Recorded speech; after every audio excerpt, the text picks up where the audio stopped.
Hey, what's going on, everybody? Happy to be back with you for another Things and Stuff review, the show where we review things and stuff. Today, we have something that's not quite our fake namesake of Starchwreck, but more of Babylon 5. And I gotta be honest, I love that show. I've always loved that show. I loved that show when I was a kid. I still love that show. And I'm kind of hoping they do something with it, but also not like a redo or continuation, because it seems like these continuation and reboots, it's just the same thing that we've seen before, but new version of it. And it's like Babylon 5 it's great just as it is. And every time they tried to do a restart thing, it failed. So, although Crusade might have made it if they had made it onto the other network when they were switching around, but who knows. That Legend of the Rangers and the Lost Tales and stuff like that. And unfortunately, those didn't go anywhere, but oh well. Us Babylon 5 fans were very, very diehard about that. But anyway, today I have a ship from UGG Models, available in 350th scale, of a ship that had like 5 or 10 seconds of screen time in the very last episode. Well, technically the last episode of season 4, but also the last episode. But you guys know what I'm talking about. B5 fans do. Anyway, but yeah, this is a cool little ship if you're a fan of the White Star. I think you'll like this, so let's crack her open. So this kit retails for $35 on the UGG Models website. I'll put a link in the description below if you want to go check it out. First, we start off with a nice little instruction sheet that shows kind of the paint scheme. Now, this one's going to be hard. I mean, this construction looks easy, although you're going to have to be careful with the little tiny things, but the paint job, that's where you really can make or break this kit, and I don't know if I have the airbrush skills to do it, but we will see.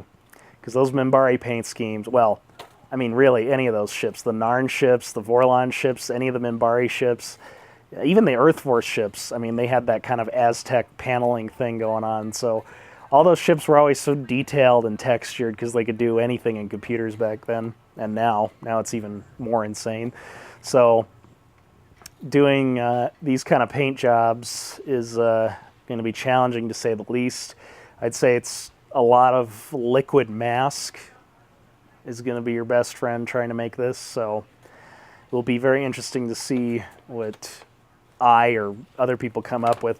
Maybe at some point someone will do kind of a wallpaper decal set, but I see that getting kind of messy, as you'll see, because the thing is so curved and flowy, and it's going to be hard to do that with decals, so I can understand why they didn't include any with this kit.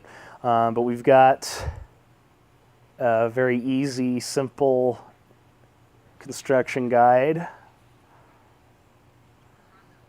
Here's a little parts count and some worded instructions.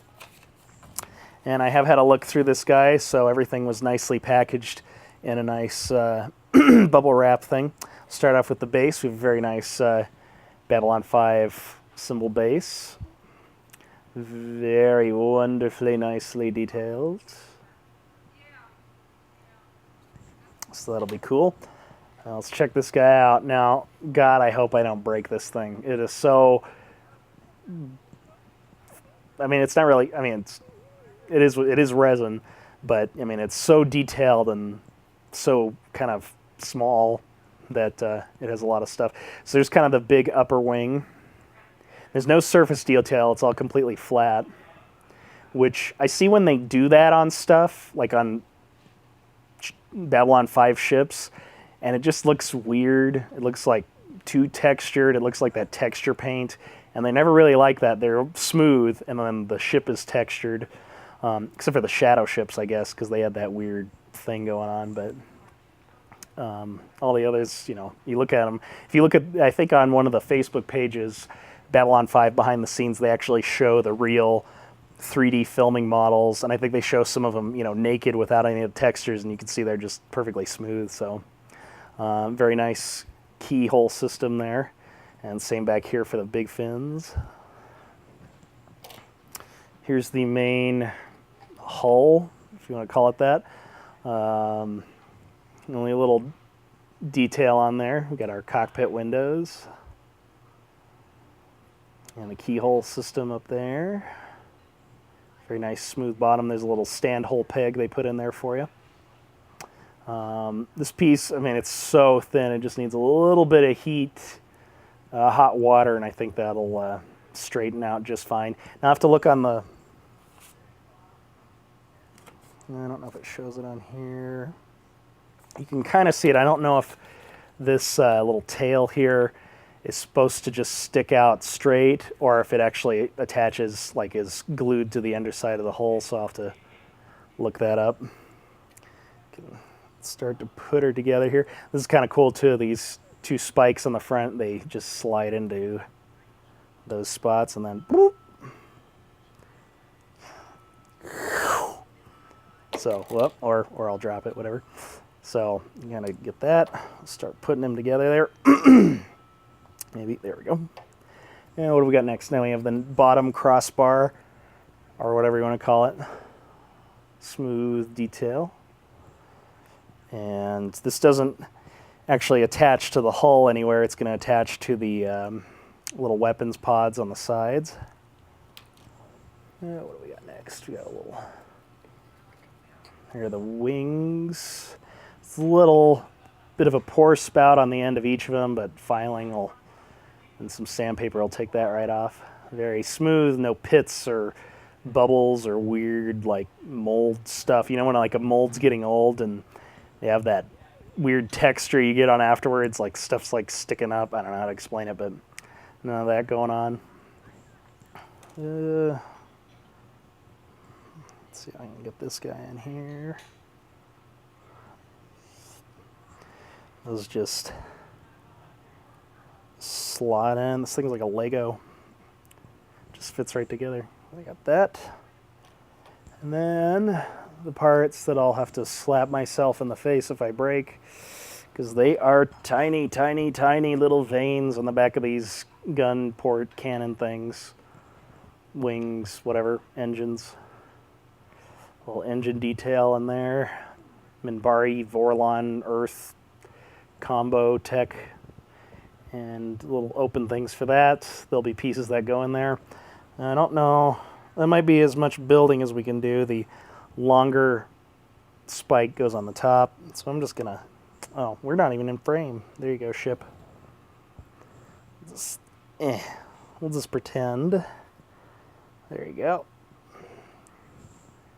And last but not least, also as much as terrifying as the shuttle pod, the 1/1000 scale shuttle pod was in the last video, we have our wing cannons, which are microscopically thin, but very detailed. You've got ribbing and different sections and stuff. Now there's a flash in between there, and I'm going to leave that on until, you know, I'm ready to work with it.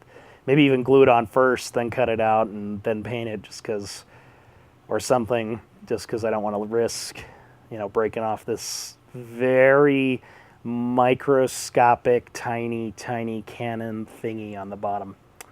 That's terrifying. But when it's done right, it's going to look awesome. So those guys just go right there, and one right there.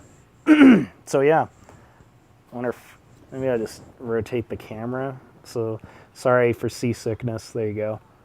And try to move that whole thing. So there you go, the Bluestar. Pretty awesome, a little tiny kit.